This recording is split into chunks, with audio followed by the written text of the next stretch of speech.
Shrimad Jivayam Sesi Bhaktivedanta Swami Srila Prabhupada ki ISKCON founder Acharya Jagat Guru Singh, the whole world.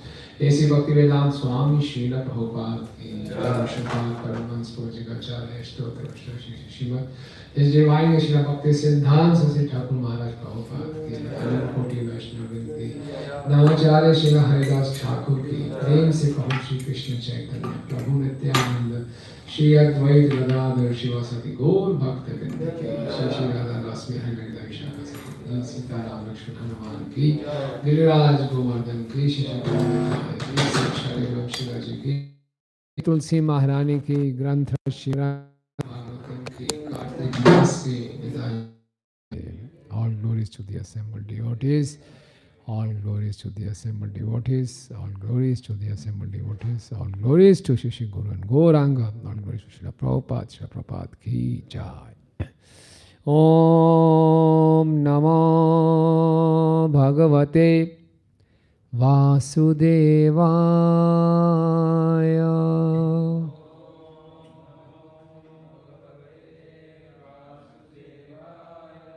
Om Namo Bhagavate Vasudevaya.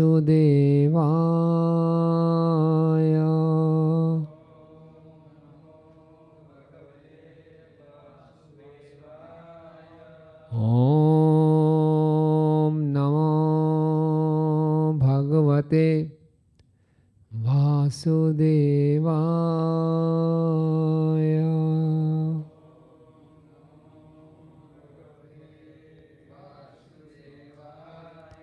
Narayanam namaskrityam naram chaiva narottamam devim saraswatim vyasam tato jayamudiraet nashtaprayeshu abhadreshu nityam bhagvat sevaya bhagavati uttama-shloke bhaktir bhavati naishtiki krishnaya vasudevaya devaki nandanaya cha Nanda Gopa Kumaraya Govindaya Namo Namaha Om Jnanadmirandasya Jnananjana Shalakaya Chakshurun Militam Yena Tasmai Shri Guruve Namaha Shri Chaitanya Manobhishtam Stapitam Yena Bhutale Swayam Rupa Kadamayam Dadati Swapadantikam Vandeham Shri Guru Shri Yuta Padkamalam Shri Gurun Vaishnavanscha Shri Rupam Sagrajatam Sahagana Raghunathan Vitam Tam Sajivam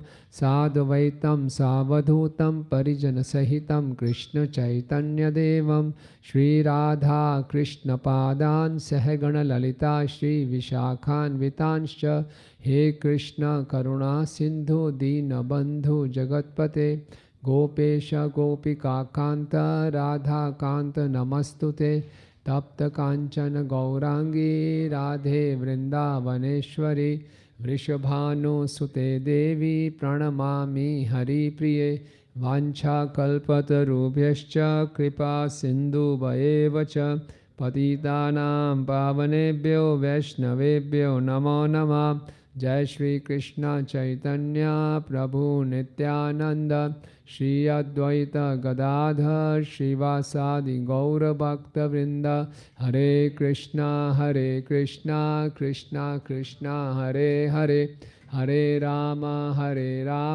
Rama Rama Hare Hare Namo Vishnu Padaya Krishna Prishtaya Bhutale Srimate Bhakti Vedanta Swami Niti Namine Namaste Saraswate Deve Gauravani Pacharine Nirvishesha Shunyavadi Paschatya Deshatarine.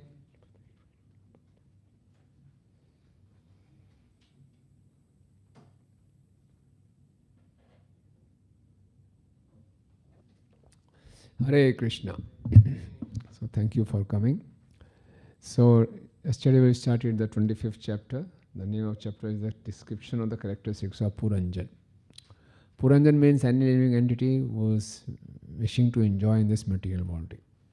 Puranjan also means Janyatiti Pura, which generates another body by his actions. Okay, so it is a story of all of us. Okay, and we all know that how Narad Muni met Prachi Barishat,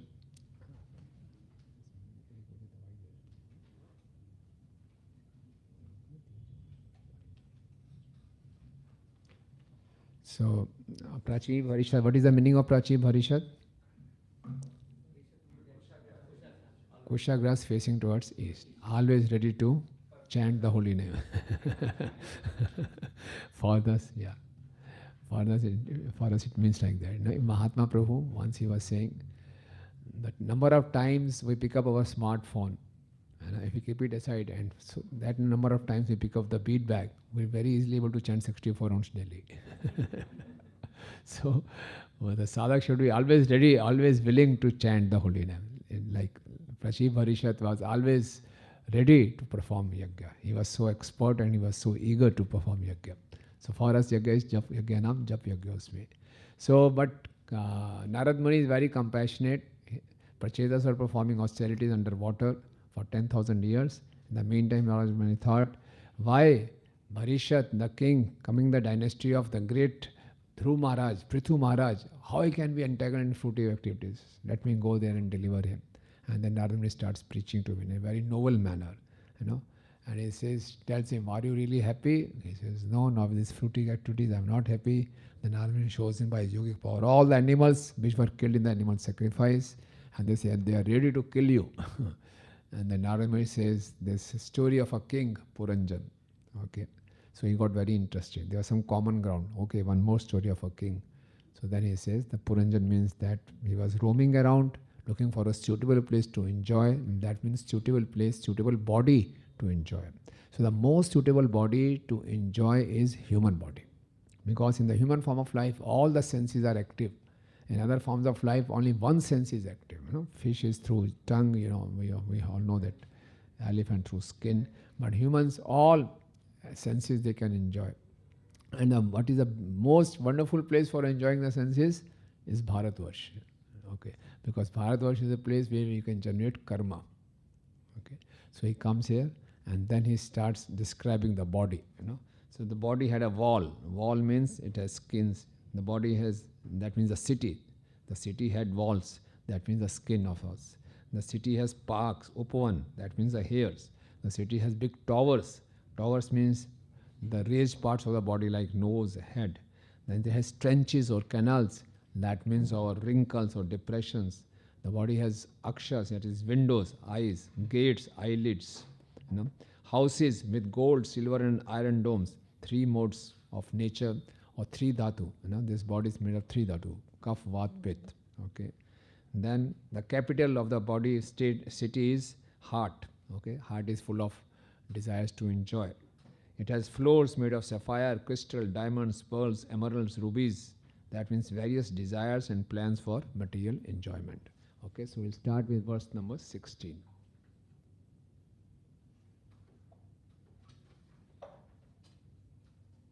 Okay. So verse number 16. Read the translation, please.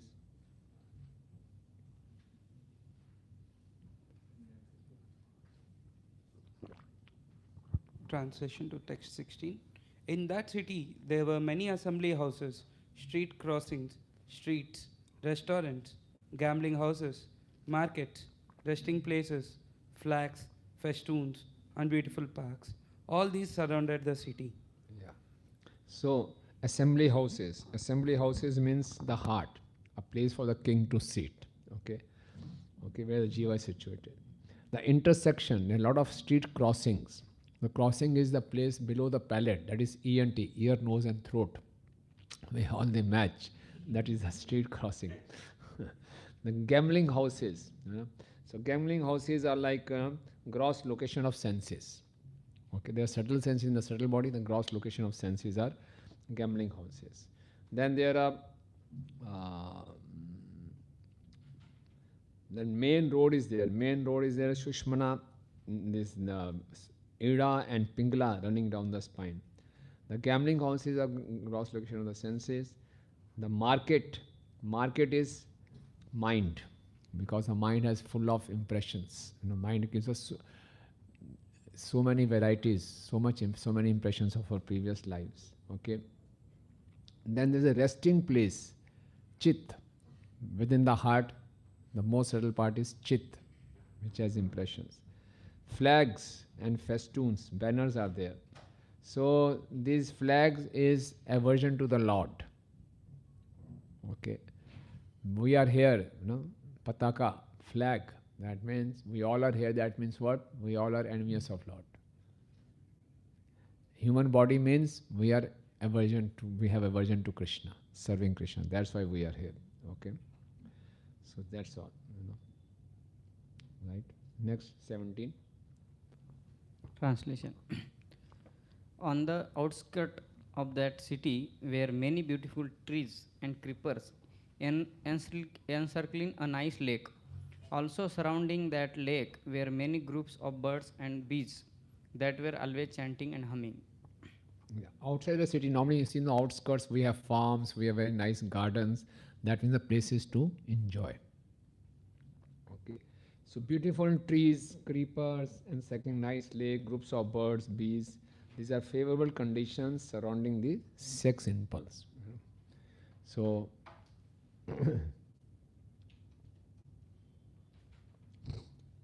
so how the Puranjan seeing everything in the outside world as a for his sense enjoyment. Okay, like Srila Prabhupada is writing. Please read the purport. Since the body is a great city, there must be various arrangements such as lakes and gardens for sense enjoyment. Of the various parts of the body, those which incite sexual impulses are referred to here indirectly.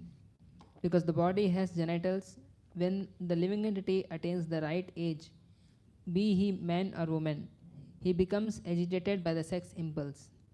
As long as one remains a child, he is not agitated by seeing a beautiful woman. Although the sense organs are present, unless the age is ripe, there is no sex impulse. The favorable conditions surrounding the sex impulse are compared here to a garden or a nice solitary park. When one sees the opposite sex, naturally the sex impulse increases. It is said that if a man in a solitary place do not become agitated upon seeing a woman, he is to be considered a brahmachari. But this practice is almost impossible. Very high standards Prabhupada is expecting. That we are not getting agitated by seeing a woman, that means then we are brahmachari. Okay. Next. The sex impulse is so strong Translation, next verse. the branches of the trees standing on the bank of the lake received particles of water carried by the spring air from the falls coming down from the icy mountain. So there is a smell is there, sparsh is there, so different kind of rasas are there. Okay. Next. Now till now, city has been described and the facilities for sex enjoyment, and that is there in that city.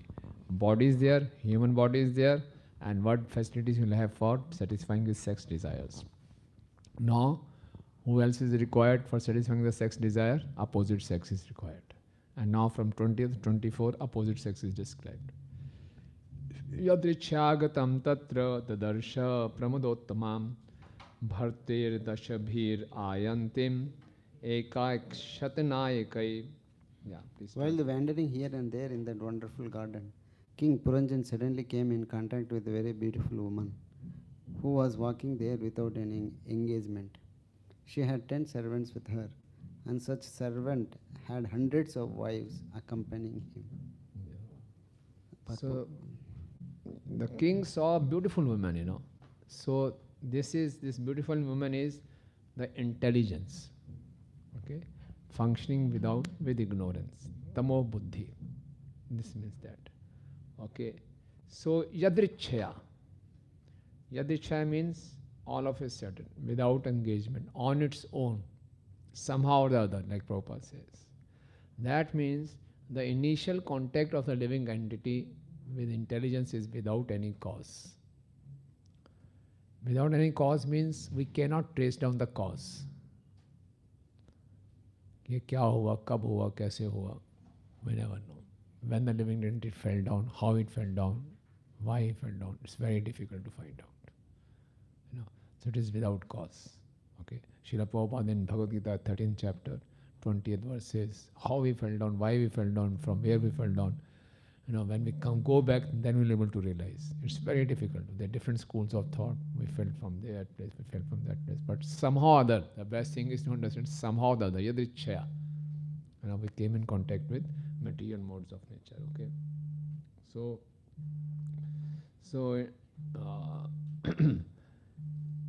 yeah. You read the purport, please. The body has already been compared to a beautiful garden.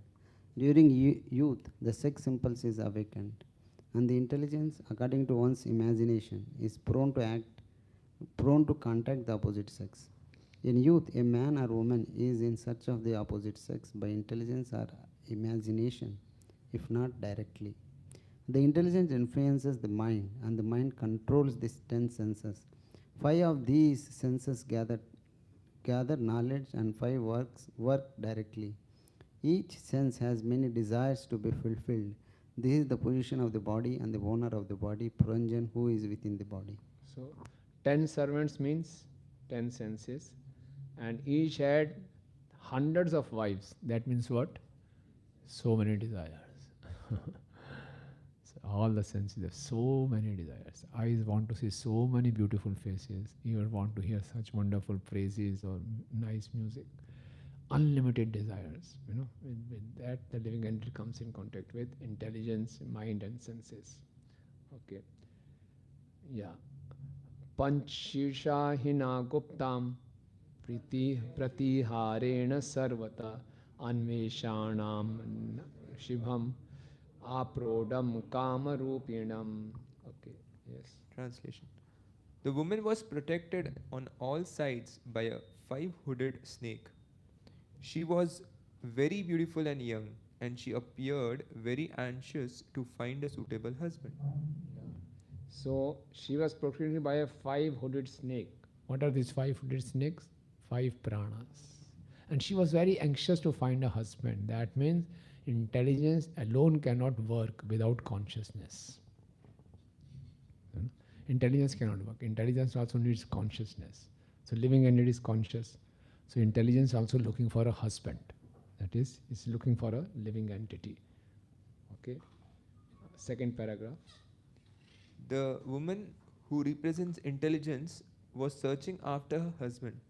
This indicates that intelligence cannot act without consciousness. A beautiful woman is useless unless protected by the proper husband. Intelligence must always be very fresh.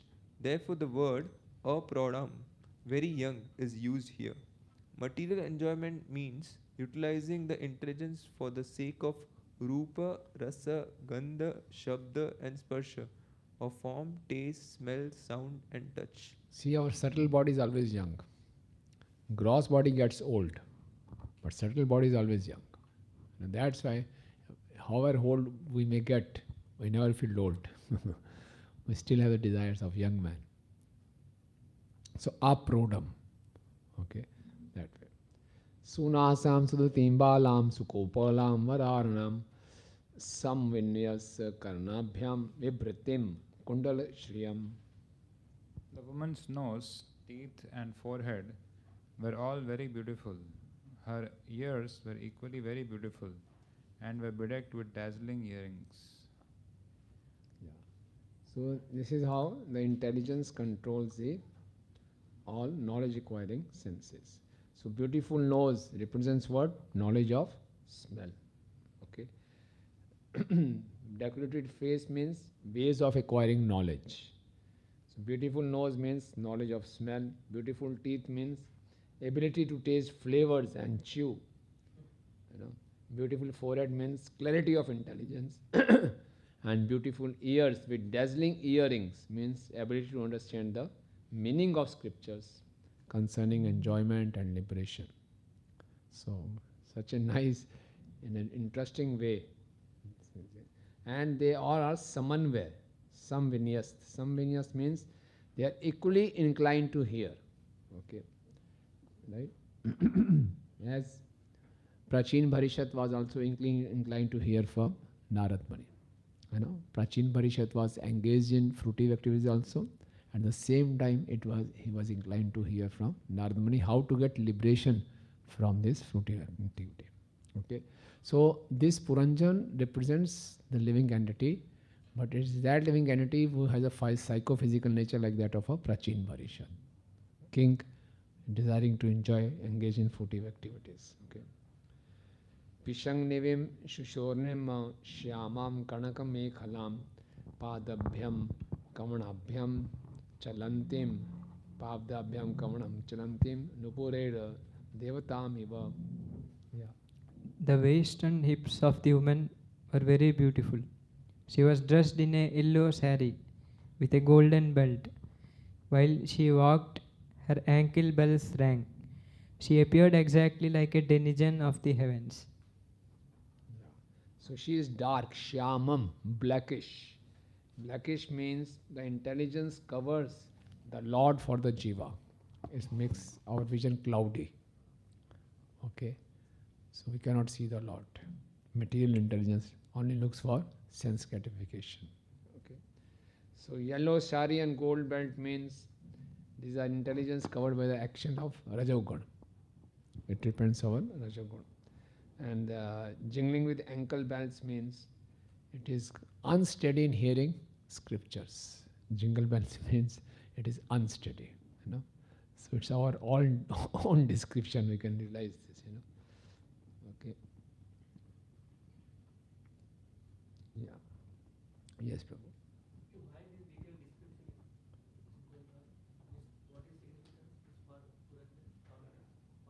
Both. This is just beginning. You will be surprised. So much details will be there. So much details. You know. So and then we know that it is an allegorical story, but Puranjan is thinking it's a real story, and it's very interesting. One king is there. He found a good city, outside place, beautiful woman, getting attracted. So it's like a kind of a love story. Then how he'll get entangled, how he'll get attached with that woman. Then next life he'll become a woman. Then what happened to that woman? It's a very interesting story. You know. Then he'll say, it is you. And then he'll describe what is that intelligence, what is all these festoons, what is this city. Then everything will detail explain. So for us, the main purpose is to develop detachment. It's to develop. It's useless to to have a hope for sense enjoyment in this material world. Okay. However hard we may try, we will not be able to enjoy. And we should be very careful where we are getting our attachment to, you know, because in the next life we may get a birth of a woman, and then we'll suffer like that. So for us, it is to develop a sense of detachment, right?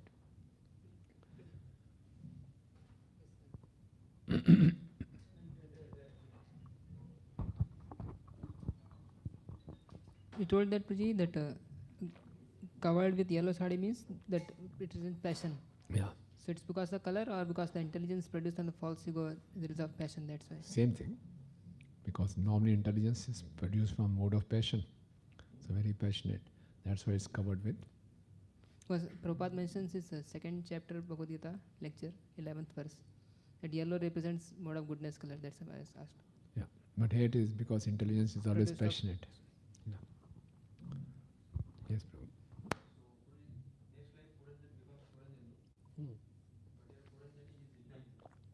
Puranjani is intelligence. So what this implies? We become attached to intelligent. Yeah, so it has to be like Prabhupada's purports, like on the level of soul and Puranjan and what is meant for the living entity. At the same time, Prabhupada's purports are very practical. On the current scenario, if you really take it as a king getting attention to a queen, then he becomes a queen. So that way also we get a teaching. Okay. And then Puranjan becoming Puranjani. That means this intelligence causes again rebirth. Because this intelligence is not purified, it will cause the living entity to take on birth and birth. That way. So if the intelligence is spiritualized, then we go back to Godhead. If it still remains attached, so this is a rebirth. That way. Yeah. Okay. No, 24.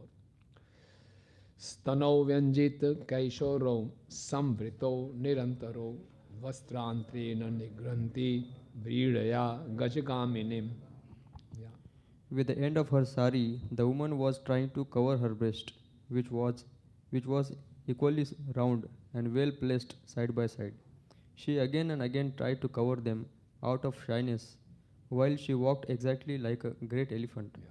If someone comes, a new person comes in the Bhagavatam class in the temple hall, the sadhus are discussing this. क्या बात है यार यार यही आना चाहिए तो बहुत बढ़िया जगह है so this is Srimad Bhagavatam, Okay, read the purport, please. The two breasts represent attachment and envy. The symptoms of the raga and dvesha, attachment and envy, are described in Bhagavad Gita 3.34. Indriya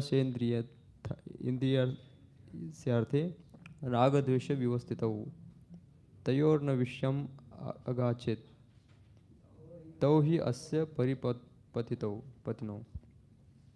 Attraction and repulsion for sense objects are felt by embodied beings, but one should not fall under the control of the senses and sense objects because they are stumbling blocks on the path of self-realization.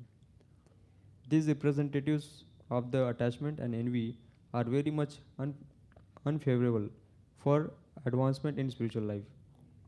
One should not be attracted by the breast of a young woman. The great saint Shankaracharya has described the breast of a woman, especially young woman, as nothing but the combination of the muscles and blood. So one should not be attracted by the illusory energy of raised breasts with nipples. They are agents of the Maya, meant to victimize the opposite sex. Because the breasts are equally attractive, they are described as the sum vrito. The sex impulse remains in an old man's heart also, even up to the point of death. To be rid of such agitation, one must be very much advanced in spiritual consciousness, like Yamunacharya who said, Yad avadho mama chitta Krishna padar vinde nava nava rasa dhamnya udantyo rasantum asit tad avadhi bat nari sangam smaryamane bhavati mukha vikara sushtum nishtivanam chat. Since I have been engaged in the transcendental loving service of Krishna, realizing ever new pleasure in him, whenever I think of sex pleasure, I spit at the thought and my lips curl with a distaste. When one is spiritually advanced, he can no longer be attracted by the lumps of flesh and blood which are breast of a young woman. The word nirantaro is significant because although the breasts are situated in different locations, the action is the same. We should not make any distinction between attachment and envy. As described in Bhagavad Gita, they are both products of Rajoguna. Kama esha krodesha Rajoguna samudbhava. So there is no difference between attachment and envy because we never know when the attachment will convert to envy and when the envy will convert to attachment. We see in this material world, they are always interchangeable. This day I'm in love with this person, next day I hate that person, the next day I love that person. So both are dangerous for us. When Lord Rama killed Bali, so while dying, while leaving his body, the Bali gave a message to Angad, never be overwhelmed by too much rag or dvesh. That was the problem in my life. So he had too much of hatred for, once he used to love Sugriv too much, then the same thing changed into too much hatred. So that's where it says, Rag Desho Vyavasthito. In our heart also, Indrasya Indrisyarthe Ve Rag Desho Vyavasthito. All the senses have so much attachment or so much hatred for particular sense objects. So that Tayonavashamagachet, if there is too much attachment or too much hatred, we get overwhelmed by them. And Tayonavasham, we should not get controlled by them. Tayonavashamagachet, hirasya paripanthano, because this over attachment and over hatred, they are considered as robbers of our spiritual life. Here, paripanthano, on the spiritual path, they are considered the robbers. Okay. So even if If we are woman hater, that is also, it will take away our spiritual assets. So too much attachment to woman, too much aversion to woman is also a sign of attachment. Right? So both are the same. That's why Nirantaram. There's no. Okay. Next paragraph. The word niguhantim, trying to cover, indicates that even if one is tainted by kama, lobha, krodha, etc., they can be transfigured by Krishna consciousness. In other words, one can utilize kama for serving Krishna. Being impelled by lust, an ordinary worker will work hard day and night. Similarly, a devotee can work hard day and night to satisfy Krishna. Just as karmis are working hard to satisfy kama krodha, a devotee should work in the same way to satisfy Krishna. Similarly, krodha can be used in the service of Krishna when it is applied to the non-devotees demons. Hanumanji applied his anger in this way. He was a great devotee of Lord Ramchandra, and he utilized his anger to set a fire to kingdom of Ravana, a non-devotee demon. Thus, kama can be utilized to satisfy Krishna, and krodha can be utilized to punish a demon. When both are used for Krishna's service, they lose their material significance and become spiritually important. Yeah. So it's very important. So Krishna consciousness is the best process for converting lust to love. Okay. Srila Prabhupada in the 3rd chapter of Bhagavad Gita gives an example. How this lust arises, it is a perverted reflection of love. Okay. He compares love with the milk and lust with the curd. Okay. So in normal world, we cannot convert back curd into the milk. But Krishna consciousness is so powerful, it can convert curd into milk. It can convert lust into love. So one should never be disappointed. I have so much of lust, lusty desires are, disturbing me. So what we should do, follow the process very rigidly. So this lust will get converted into love. This is the power of Krishna consciousness. Okay. Yeah. Tamha lalitam vira savrida smita shobhanam snigd napang pankena sprashta premad bhrudodbrava. Yes. Puranjana, the hero, became attracted by the eyebrows and smiling face of the very beautiful girl, and was immediately pierced by the arrows of her lusty desires. When she smiled shyly, she looked very beautiful to Puranjana, who, although a hero, could not refrain from addressing her. Yeah. So the Puranja is a living entity. So by his free will only, he is becoming bound by the ignorance. Okay. That means Lord does not play any role in the binding of the jiva in this material world. Puranja, living entity, uses free will. We are used our free will to get attached to this material world. So the Lord is not at fault. Okay. So and because that woman, the intelligence, was also looking at him very, smilingly and shyly. So Puranjan got the arrows of the lust pierced through him. Okay. Okay. Purport, please. Every living entity is a hero in two ways. When he is a victim of the illusory energy, he works as a great hero in the material world, as a great leader, politician, businessman, industrialist, etc. And his heroic activities contribute to the material advancement of the civilization. One can also become a hero by being master of the senses, a Goswami. Material activities are false heroic activities, whereas restraining the senses from material engagement is a great heroism. However, a great hero one may be in the material world, he can be immediately conquered by the lumps of the flesh and blood known as the breasts of women. In the history of the material activities, there are many examples like the Roman hero Antony, who became captivated by the beauty of Cleopatra. And then Srila Prabhupada gives examples of Vish Kanyas and everything.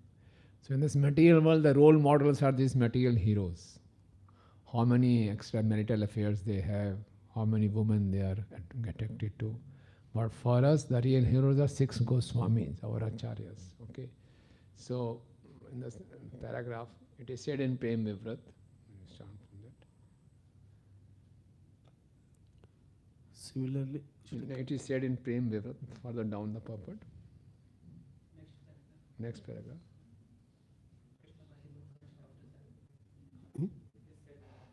okay. It is said in the Prema Vivarta that when a living entity wants to enjoy material nature, he is immediately victimized by the material energy. A living entity is not forced to come into the material world. He makes his own choice, being attracted by a beautiful woman. Every living entity has the freedom to be attracted by material nature or to stand as a hero and resist that attraction. It is simply a question of the living entities being attracted or not being attracted. There is no question of he is being forced to come into contact with the material energy. One who can keep himself steady and resist the attraction of material nature is certainly a hero and deserves to be called Goswami. Unless one is a master of the senses, he cannot become a Goswami. The living entity can take of 2 positions in this world. He may become servant of his senses or he may become master of them. By becoming a servant of the senses, one becomes great material hero, and by becoming master of the senses, he becomes Goswami or spiritual hero. The choice is with us. Okay. From material hero to spiritual hero. From victim to victor. Okay. So Prabhupada says in one of the purports in 3rd canto, the trick is to be Krishna conscious. Okay. So all around there will be attractions. Material attractions will always be there. And this material attraction will always keep on, pulling us as long as we have this material body. Where does Lord Krishna says in Bhagavad Gita? That till the end of this body, this lust, shaknoti ham sodam, prag sharir vimokshana. So that will remain. But Goswami means tolerating these urges. Vacho vegam, mansa vegam, udarupasya, etan vegan yo vishyet dhira. One who tolerates such vegas is called Goswami. So these urges will always keep on disturbing us, but we have to tolerate. Okay. So what will help us in tolerating these urges? How to become a spiritual hero? How to become a Goswami?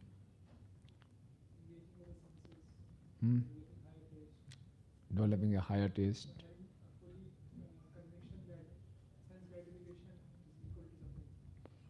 Sense gratification is equal to suffering. Yes, very good. How to have that conviction? First we should go for sense gratification, then we'll suffer. Yeah, Shastras. And how to get good taste? By engaging in senses. How to sharpen our intelligence? By scriptures. And how to strengthen our mind? By chanting. Okay. So this is a very full package Prabhupada has given us. So if we have a good sadhana in the association of devotees, that will always help us to resist the temptation. And whenever we get weak in sadhana, the temptations will become very strong. The Guru Maharaj used to say, when our sadhana is good, we are not attracted to the Maya. When the sadhana is not good, the Maya looks very beautiful. The same Maya is there.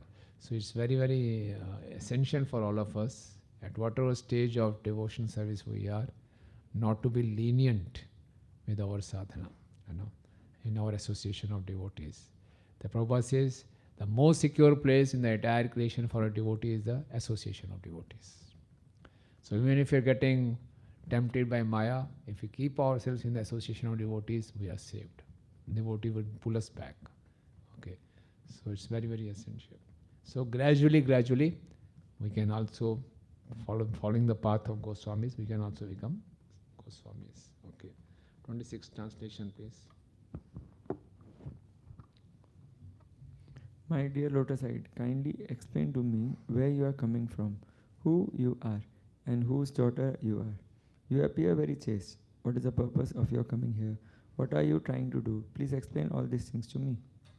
Yeah, so he's trying to attract. Like a male gets attracted to female, he starts talking. Okay, so Jiva is getting attracted to the material intelligence. He's trying to woo her, like attract her. Okay, and so it is said, but we human beings, we should use our higher intelligence for a higher purpose, for a Thato Brahma Jigyasa.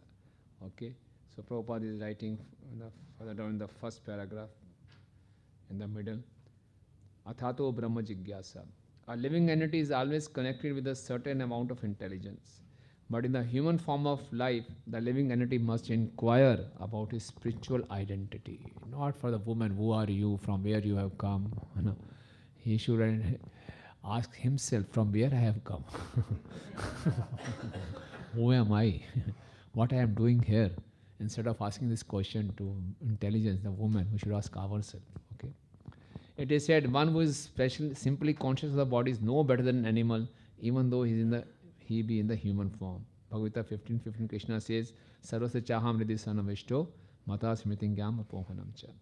I am seated in everyone's heart, and from me come remembrance, knowledge and forgetfulness.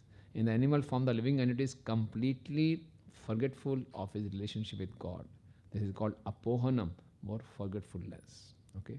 In the human form of life, however, the consciousness is more greatly developed, and consequently the human being has a chance to understand his relationship with God.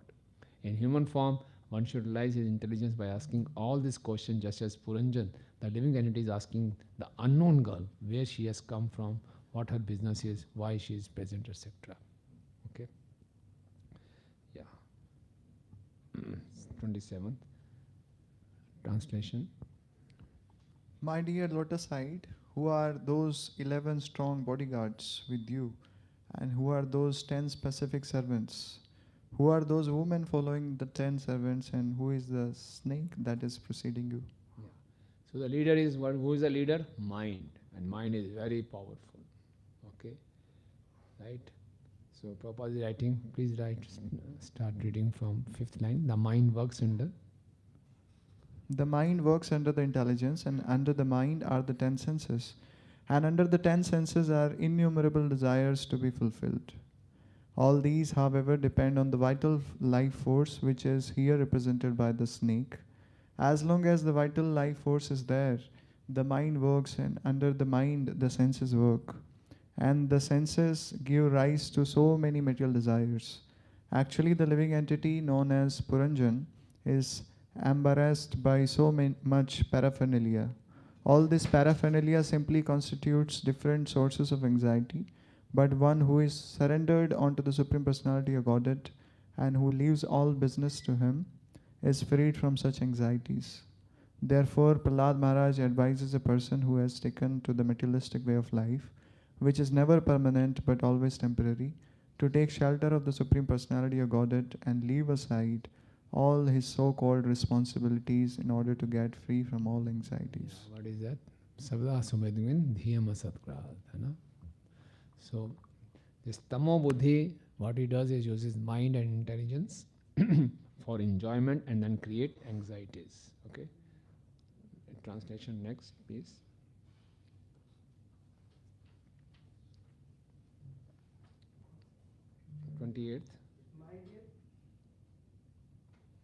My dear beautiful girl, you are exactly like the goddess of fortune, or the wife of Lord Shiva, or the goddess of learning, the wife of Lord Brahma. Although you must be one of them, I see that you are loitering in this forest. Indeed, you are as silent as the great sages.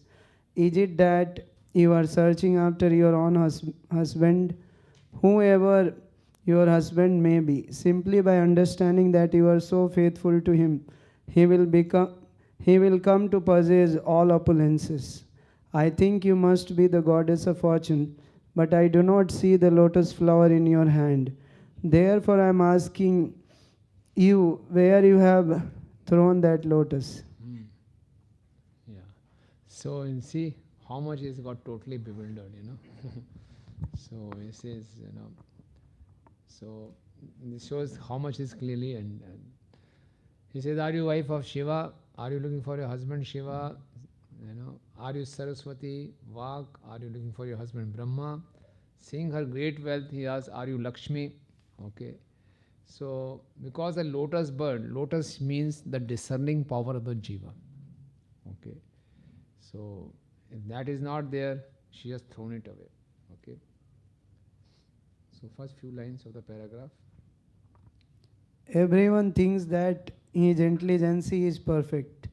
Sometimes one employs his intelligence in the worship of Uma, the wife of Lord Shiva, in order to obtain a beautiful wife. Sometimes, when one wants to become as learned as Lord Brahma, he employs his intelligence in the worship of the goddess of learning, Saraswati. Sometimes, when one wishes to become as opulent as Lord Vishnu, he worships the goddess of fortune, Lakshmi.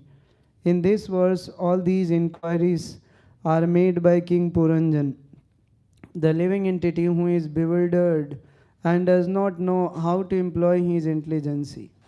Intelligence should be employed in the service of Supreme Personality of Godhead. Yes, okay. And Vishwanath Thakur is saying the other way around. This is one meaning of this. Vishwanath Thakur is saying that everyone is so much convinced of his opinion, his intelligence. He considers his intelligence to be as great as Bhavani, Lakshmi or Saraswati. That way. Right? Okay. Next paragraph, translation please. Translation. O greatly fortunate one, it appears that you are none of the women I have mentioned, because I see that your feet are touching the ground.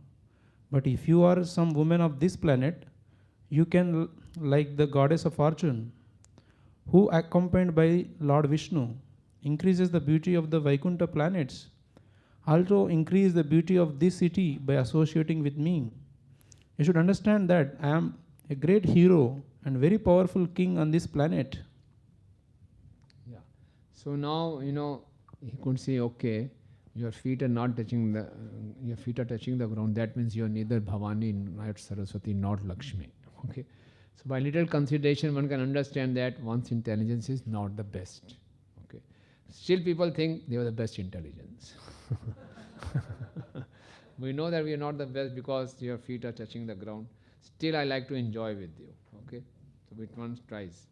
So last line, the paragraph.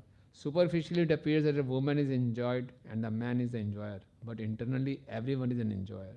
Consequently, everything in this material world is called Maya, because no one can enjoy without Krishna. Okay. Next, Prabhuji. Certainly, your glancing upon me today has very much agitated my mind. Your smile, which is full of shyness, but at the same time lusty, is agitating the most powerful Cupid within me. Therefore, O most beautiful, I ask you to be merciful upon me. Yeah. So, the jiva has so many impressions of sense objects. Okay. So they all attack. So we all have this experience. We have so many impressions in our subtle body that keep on forcing us to enjoy. Whenever we see a sense object, the spontaneous attraction is there for enjoying. So that is what it means. So Prabhupada is writing on the last two lines, conditional life means being under the control of a woman, and certainly the living entity is always at the mercy of a woman or a man. The living entities live in bondage to one to another. Thus they continue the conditional material life illusioned by Maya. So throughout this episode of Puranjan, we'll see the Srila Prabhupada gives a commentary which is relevant for us also. Apart from analyzing living entity and Puranjan, in the context also Prabhupada gives this commentary. Right? Okay. Next verse, please.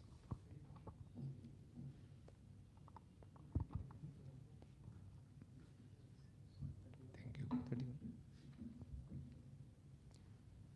My dear girl, your face is so beautiful, with your nice eyebrows and eyes, and with your bluish hair scattered about. In addition, Very sweet sounds are coming from your mouth. Nonetheless, you are so covered with shyness that you do not see me face to face. I therefore request you, my dear girl, to smile and kindly raise your head to see me. Yeah. So, in the Vishwanath Thakur is giving commentary. The lusty jiva with no memory shows bewilderment. Valgu vachakam means who speak attractive words. Show that face which do not point towards me. Oh, avidya, ignorance, you have cheated me of spiritual bliss. But now provide a wealth of sense objects so that I can enjoy. Give up your stubbornness.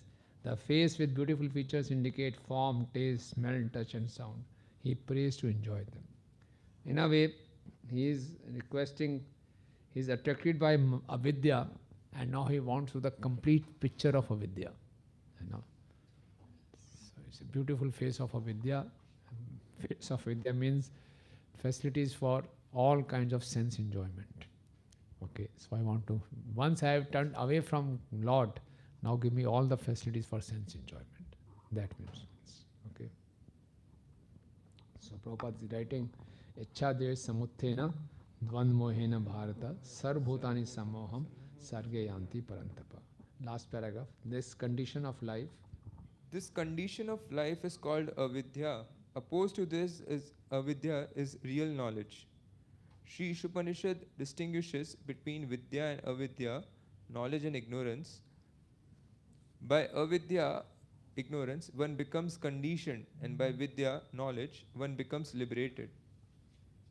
Puranjan admits herein that he is attracted by avidya. Now he wishes to see the complete feature of avidya, and so requests the girl to raise her head so that he can see her face to face. He thus wishes to see the various features that make avidya attractive. Yeah, that is with all of us. Yeah. Once we turn away from Krishna, we want to explore more and more. Where I can get more enjoyment, more enjoyment, more enjoyment. Okay. Avidya. We want to explore avidya. Okay. Narad vacha itham puranjanam nari yachamanam adhiravat abhyantam tam viram hasanti viramohita. Narada continued, my dear king, when Puranjana became so attracted and impatient to touch the girl and enjoy her, the girl also became attracted by his words and accepted his request by smiling. By this time, she was certainly attracted by the king. Yeah. So, Itham Puranjanam Nari. Okay. Yachman. He is begging you in a way. Okay. Adhirvat. He becomes too impatient. Okay. As if he's become foolish. You know, adhirvat, not adhir, adhirvat. You know, because jiva by constitution is full of knowledge, Satchit Anand. But by seeing this woman, by making a wrong choice, he has become like a fool. He is not a fool, but he has become like a fool. Right? Okay. So,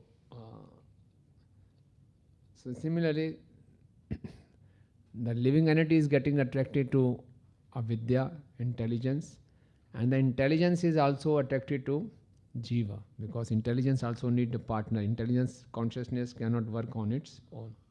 Okay. So, purport please. By this incident, we can understand that when a man is aggressive and begins to woo a woman, the woman becomes attracted to the man. This process is described in the Bhagavatam as Pumsa Striya Mithuni Bhavametam. This attraction is enacted on the platform of sexual life. Thus, the sex impulse is the platform of material engagement. Yeah.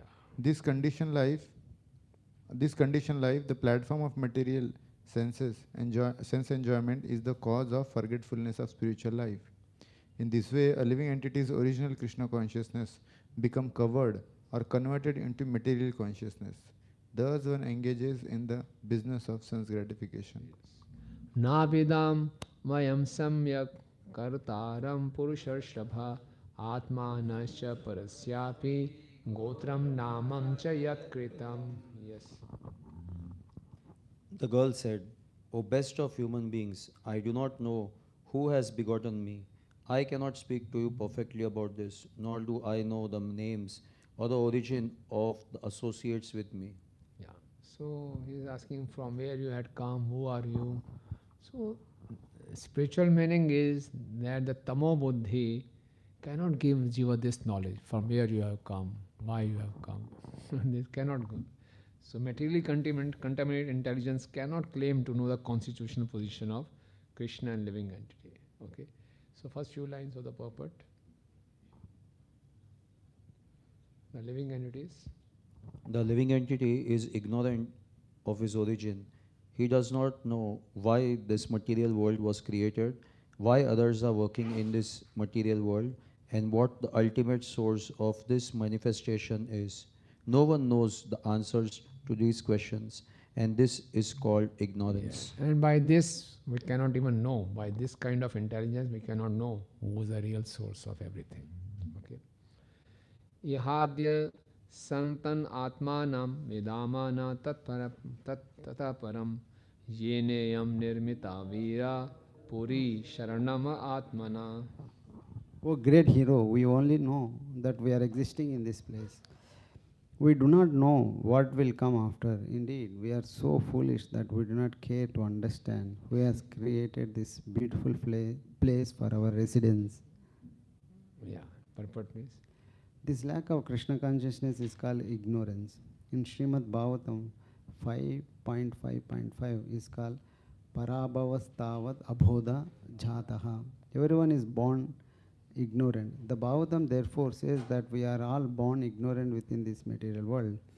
In our ignorance, we may create nationalism, philanthropy, internationalism, science, philosophy, and so many other things. The basic principle behind all this is ignorance. What then is the value of all the advancement of knowledge if the basic principle is ignorance? Unless a person comes to Krishna consciousness, all his activities are defeated. This human form of life is especially meant to dissipate ignorance. But without understanding how to dissipate ignorance, people are planning and building many things. After death, however, all of this is finished. Ite sakhaya sakhyo me nara naryascha manada suptayam mai jagriti nagoyam palayan purim. Yes. My dear gentlemen, all these men and women with me are known as my friends. And the snake, who always remains awake, protects this city even during my sleeping hours. So much I know. I do not know anything beyond this. Yes. So this is a state for all of us. Common condition soul. We are not bothered to know about mind, intelligence, senses, etc. Before coming to Krishna consciousness, we are not aware of what are these senses, mind, nothing. Just concerned how I am able to enjoy, that's all. After coming here, we came to know this is senses about sense, mind and mind, intelligence, and above that is soul. Otherwise, common mind is not aware. My mood is not there. Mood kharab hai, mood acha hai, enjoy karna. That's all. Nothing else. Okay. So, yeah. Purport, please. Puranjan inquired from the woman about those 11 men and their wives and the snake. The woman gave a brief description of them. She was obviously without full knowledge of her surrounding men and women and the snake. As stated before, the snake is the vital force of the living being. This vital force always remains awake even when the body and the senses become fatigued and do not work. Even in the state of unconsciousness, when we sleep, the snake or the life force remains intact and awake. Consequently, we dream when we sleep. When the living entity gives up the material body, the vital force still remains intact and is carried to another material body. That is called transmigration or change of the body, and we have come to know this process as death. Actually, there is no death. The vital force always exists with the soul. And when the soul is awakened from the so-called sleep, he can see his 11 friends or the active senses and the mind with their various desires, wives. The vital life force remains. Even during our sleeping hours, we can understand by virtue of our breathing process that the snake lives by eating the air that passes within this body.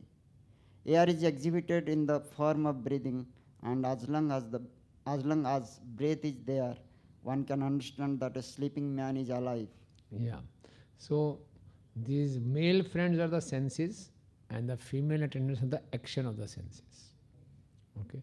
So when we sleep, senses are sleeping, but the action of senses are not sleeping. So prana helps that. Prana always accompanies the soul. So that way, the 11th senses are described. Okay. Dishyagato sa bhadram te gramyan kamana bhipsase udvishyami tanste ham swabandhum arinandam. O killer of the enemy, you have somehow or other come here. This is certainly great fortune for me. I wish all auspicious thing for you. You have a great desire to satisfy your senses, and all my friends and I shall try our best in all respect to fulfill your So desires. by good fortune, you got a human body. Now you will enjoy it to the full extent. Okay? Purport, please. The living entity comes down into this material world for sense gratification, and his intelligence, represented by the woman, gives him the proper direction by which he can satisfy his senses to their best capacity. In actuality, however, intelligence comes from super soul or the supreme personality of Godhead, and he gives full facility to the living entity who has come down to this material world. As stated in Bhagavad Gita, Vyavasayatmika buddhir ekeha kurunandana bahushakhaya buddhayo vyavasayinam. Those who are on the spiritual path are resolute in purpose, and their aim is one. O beloved child of the Kurus, the intelligence of those who are irresolute is many branched. How our intelligence become multi-branched? It's represented by this woman, because the intelligence has so many plans for sense enjoyment, so it's multi-branched. Okay, so it cannot be resolute. Next paragraph, please. When a devotee is advancing towards spiritual realization, his only aims to the service of the Supreme Personality of Godhead. He does not care for any other material or spiritual activity. King Puranjan represents the ordinary living entity, and the woman represents the ordinary living entity's intelligence. Combined, the living entity enjoys his material senses, and the intelligence supplies all paraphernalia for his enjoyment. As soon as he enters the human form, the living entity entrapped by the family tradition, nationality, customs, etc. These are all supplied by the Maya of the Supreme Personality of Godhead. Thus, the living entity, under the bodily conception of life, utilizes his intelligence to his best capacity in order to satisfy his senses. So we can see in whatever condition we are, if we want to enjoy, intelligence can find out the ways to enjoy. No, even like for some new devotees, if on the smartphone we have parental control, they find out the ways how to break the parental control. And I'm surprised, there are some devotees, they were not so educated. They don't know anything about IT, nothing. They also find out the ways how to break the password. So it's all our determination, So if we want to enjoy, we will enjoy. So if you like use our intelligence for this purpose, it always remains multi-branched. And multi-branch intelligence means we'll never be satisfied. Okay. So only in devotional service, the intelligence can be Vyasatmika Buddhi. Even other transcendental process also, karma, jnana, yoga, the intelligence cannot be Vyasatmika Buddhi. This is the exclusiveness of bhakti. How? Because for getting success in karma, jnana and yoga, we had to have a mixture of bhakti. Okay. Now, if you are pursuing any path, if you want to be enthusiastic in our sadhana, we should always keep on thinking of the sadhya, prayojan. Prayojan inspires a sadhak to be more enthusiastic in his sadhana. Okay, abhidev. So like if some Jnani is there, he wants to merge into Brahm Jyoti. So he gets inspired, he performs more tapasya, more purification. So his intelligence get divided into sadhya also and sadhana also. For Gyan, Yoga and Karma, sadhana and sadhya are different. Okay, sadhya is different, sadhana is different. So intelligence gets divided into two things. And again, he has a mixture of devotional service. So he has to focus on bhakti also. So for any other transcendental persons also, the intelligence is divided at least into three parts: sadhana, sadhya, and the active element of bhakti. But for devotional service, sadhana and sadhya are same, and the active element is bhakti itself. So he is focused, only bhakti. Sadhana, sadhya, active element, only bhakti. So only in bhakti one can be Vyavasatmika buddhi. In other process also, Gyan, Yoga, Karma, one cannot be Vyavasatmika buddhi. His intelligence is divided. And those in the sense gratification is multi-branched. Okay. So this is the superiority of bhakti. And when one is Vyavasatmika buddhi focused, then he can be completely peaceful. Srila Prabhupada also writes in Bhagavad Gita 266, the mind can never be satisfied until it has an ultimate destination of Krishna. 266. What is that? Nasti buddhi yuktasya, nacha yuktasya bhavana, nacha bhavata shanti, ashantasya kuta sukha. One cannot be peaceful. If the intelligence is multi-branch, they cannot be peaceful. That's why even yogis and the jnanis, they cannot be peaceful because intelligence is not focused. Vyavasatmika. Okay. So, when devotee is advancing towards spiritual realization, his only aim is the service of the Supreme Personality of Godhead. He does not care for anything material or the spiritual activity.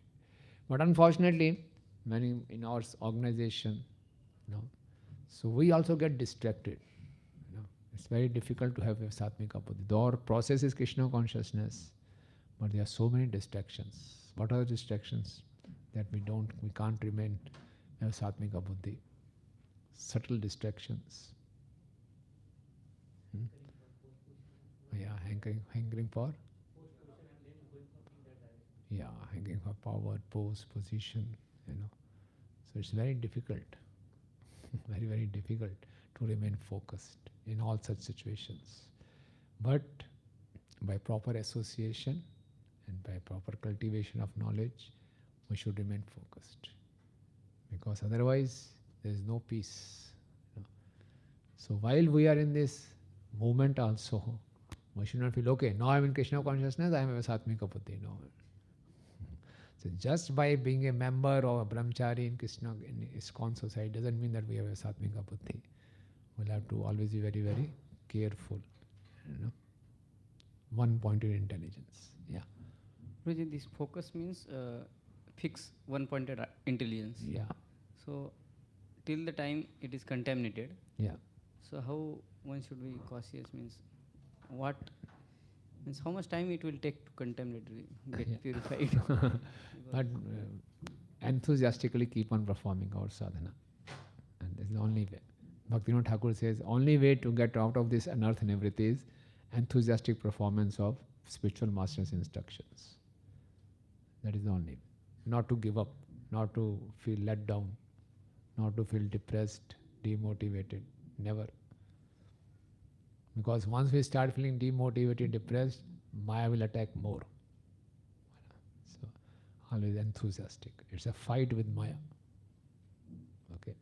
And the trick is to turn to Krishna. So Krishna has all the power. So just turn to Krishna, Krishna will save us. Right? Okay. Yeah. Next one, please. Imam tvam adhishtasva purim naumukhim vibho mayopanitan goyan kama bhogan shatam samaha. My dear Lord, I have just arranged the city of 9 gates for you, so that you can have all kinds of sense gratification. You may live here for 100 years, and everything for your sense gratification will be supplied. Yeah, so this is how Prabhupada's purport, please. Dharmartha kama mokshanam dhara samprapti hetava. The wife is the cause of all kinds of success in religion economic development, sense gratification, and ultimately salvation. When one accepts a wife, it is to be understood that he is being helped in his progressive march towards liberation. In the beginning of a life, a person is trained as a brahmachari and is then allowed to marry a suitable girl and become a householder. If one is thoroughly trained in household life, he finds all facilities for human life: eating, sleeping, mating, and defending. Everything is there if it is executed under according to the regulative So principles. if one read this purport only, very good, Prabhuji. So here is being encouraged, one should marry, one should have a wife, the wife will provide everything. So my father used to read Srimad Bhagavatam, you know. So whenever he used to come across such purport, he used to show me. See, Prabhupada is Prabhupada is saying, so we want to be brahmachari. Why? So normally it happens like that. So we have to see the things in total context, right? Okay. Kamnu todanyam ramye hari arati gyam akovidam asampraya bimukham ashwastam vidam pashun. How can I expect to unite with others who are neither concerned about sex nor capable of knowing how to enjoy life while living or after death? Such a foolish persons are like animals because they do not know the process of sex enjoyment in this life and after death. So then in different species, this facility won't be available. So, kam nu tvad anyam ramye, come to want to whom, then other than you, why should I allow to enjoy? Because artigyam indicates trees, you know. The trees don't have knowledge of sex enjoyment. Okay. Akovidam, almost foolish, like animals. Okay. Then asamparaya, those who are not aware of the next life. Okay. Abhimukham, looking forward. Ashwasan vidam, one who does not know what is happening next. Vidam pashun. Okay. So here it is given like, you know, in the purport.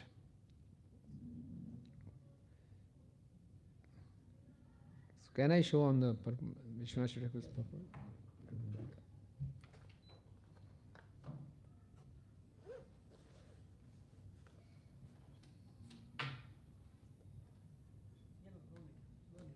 Wanted. Oh yes. Wow. Great.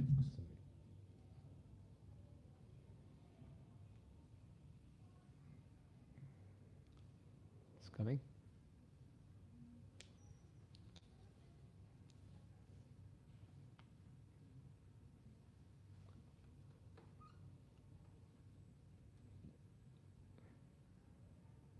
Yeah, please read the purport. Commentary version, Vishwanath Thakur. Looking for a husband, I now see you, who have arrived suddenly. I will not look any further. Her intelligence follows dharma, since it is rajas mixed with little sattva. She criticizes persons covered by intelligence, which is predominantly in tamas and sattva in 5 verses. If one is born as a tree, one is completely ignorant of sexual enjoyment, artigyam. If one is born as an animal, though one can enjoy sex, it is still without skill, akovidam. Though as a Brahman and Vaishya one can enjoy sex with skill, one has no experience of battle, asamprayaya. One is without courage. If one is a Kshatriya, one has courage, but he has no knowledge of what will happen tomorrow, or the next day, or after death. Therefore, he is without dharma, like an animal. Okay. So, very interesting analysis. So, to enjoy sex, so much of analysis there. So, it says, her intelligence follows dharma, since it is rajas mixed with a little sattva. So, intelligence covered with rajas, that is yellow cloth, you know, is attracted to living entity with kshatriya nature. Okay. And we read in the beginning, she was wearing yellow cloth. Okay. So it's covered with intelligence, rajas. So she is inclined for Puranjan, That is Prachin. It's indication of Prachin Bharishat for a Kshatriya spirit. Kshatriya spirit knows how to fight but is not aware of the next life. Okay. So she is rejecting trees, animals, Brahmans, Vaishyas and other Kshatriyas who are not aware of their future. Right? Okay. That way. We'll go to the next. Dharmo hi atarth kamau cha prajanando amritam yasha loka vishoka virja yanna kevlino vedo. Okay.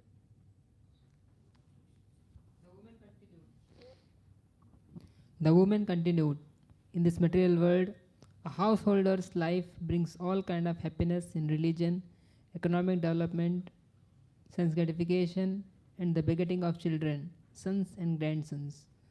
After that, one may desire liberation as well as material reputation. The householder can appreciate the results of sacrifices, which enables him to gain promotion to superior planetary system.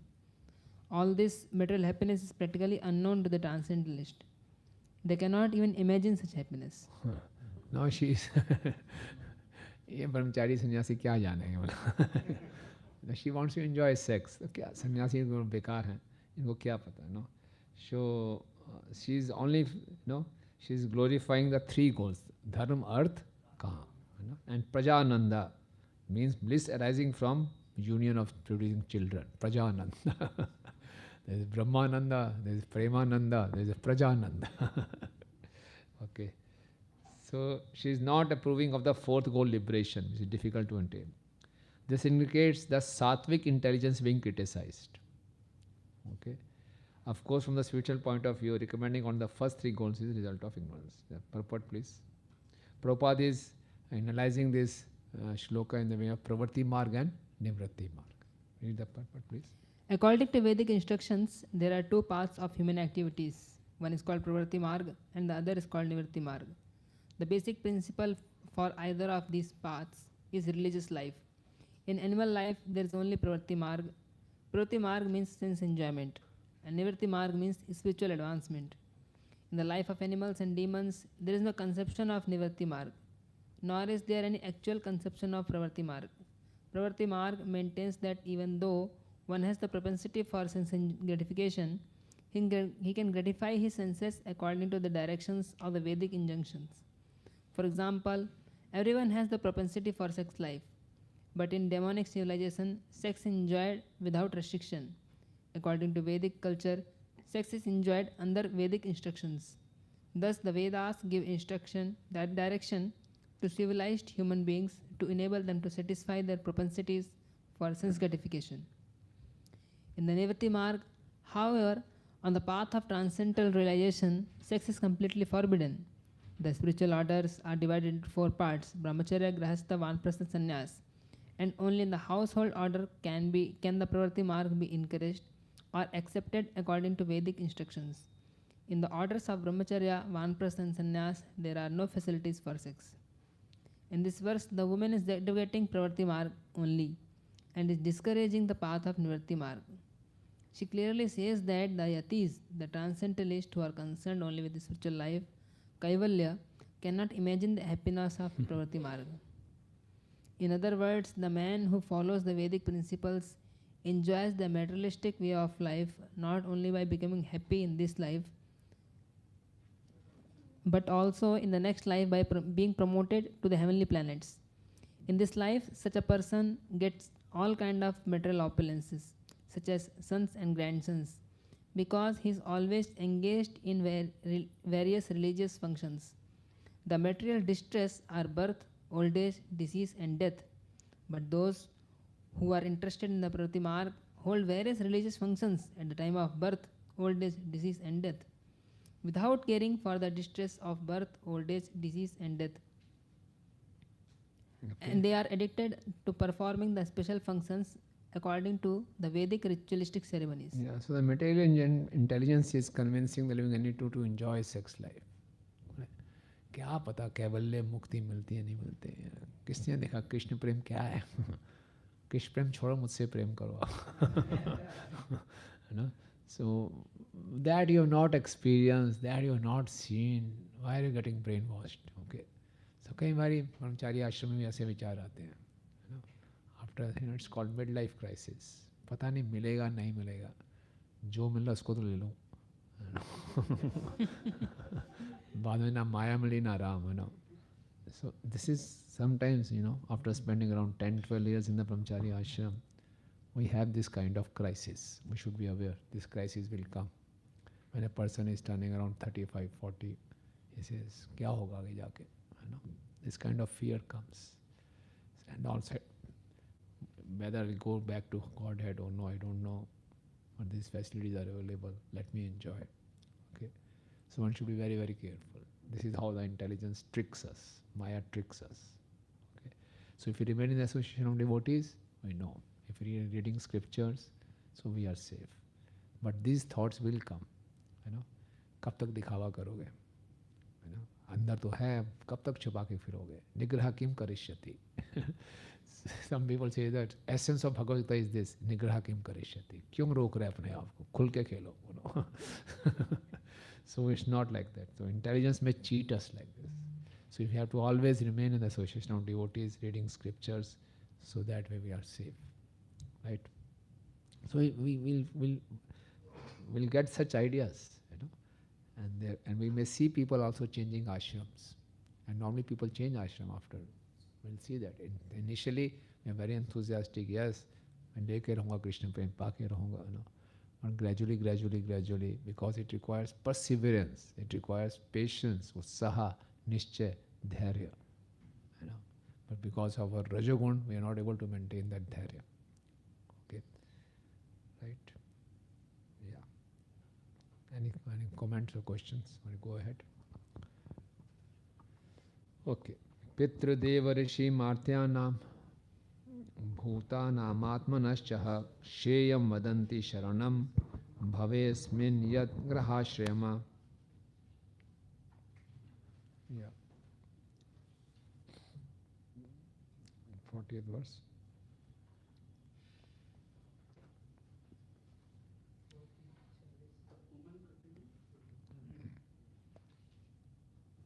The woman continued, according to austerities, the householder life.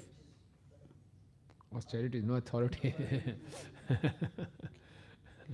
According to authorities, the householder life is pleasing not only to oneself, but to all the forefathers, demigods, great sages, saintly persons, and everyone else. Yeah. A householder life is thus beneficial. Yes. So better to play safe. Don't take risks. जो है उसमें हम खुश रहो, right? Okay. So Prabhupada is writing in the purport. You can see on the screen. Unfortunately, a Grahamadi doesn't show interest in Krishna consciousness. Prahlad Maharaj says, Mati na Krishne parto swatava mitho abhipayat grahatvata nam. A Grahavrat is same as Grahamadi. Grahavat means fully determined, I'll remain in house only. He can't be Dridvrat. So Grahavrat cannot be Dridvrat. One who takes sex life to be the supreme find action in Krishna consciousness confusing. Okay. So it's very, people are confused. ये बच्चे इतने young बच्चे ब्रह्मचारी क्यों बन रहे हैं? क्या मिल रहा है इनको? And they feel that they are missing a big thing. They are missing sex life. वो बहुत बेचारे हैं ये. So कानाम वीर विख्यातम वदान्यम प्रिय दर्शनम नावृण्यत प्रियम प्राप्तम मादृशी त्वादृशम पतिम. Translation: Oh my dear hero, who in this world will not accept a husband like you? You are so famous, so magnanimous, so beautiful, and so easily gotten. Yeah. Purport. Every husband is certainly a great hero to his wife. In other words, if a woman loves a man, then man appears very beautiful and magnanimous. Unless one becomes beautiful in the eyes of another, one cannot dedicate his whole life to another. Yeah. So, for us, our husband is Guru. So if we are not attracted to Guru, so we won't be able to follow his instructions also. So we should develop such kind of attraction for our Guru, for Srila Prabhupada. Okay, that is our chastity. So if you are attracted to our Guru's qualities, then okay, then we'll remain chaste. Otherwise, so Kasya manaste bhuvi bhogi bhaugyo striya na sajjet bhujayo mahabhuja yonath vargadhimalam grinodhata smita valoken charati apohitam. O mighty armed, who in this world will not be attracted by your arms, which are just like the bodies of the serpents. Actually, you relieve the distress of the uh, husbandless woman like us by your attractive smile and your aggressive mercy. We think that you are traveling on the surface of the earth just to benefit us only. Yeah, okay. So this is how, like we said earlier, the intelligence also needs consciousness to operate. So intelligence is getting attracted to the living entity because intelligence is jada. You know, intelligence, mind, intelligence, this is jada, inanimate. It will become animate only by consciousness. Okay. So the word anath varga is, you can read this.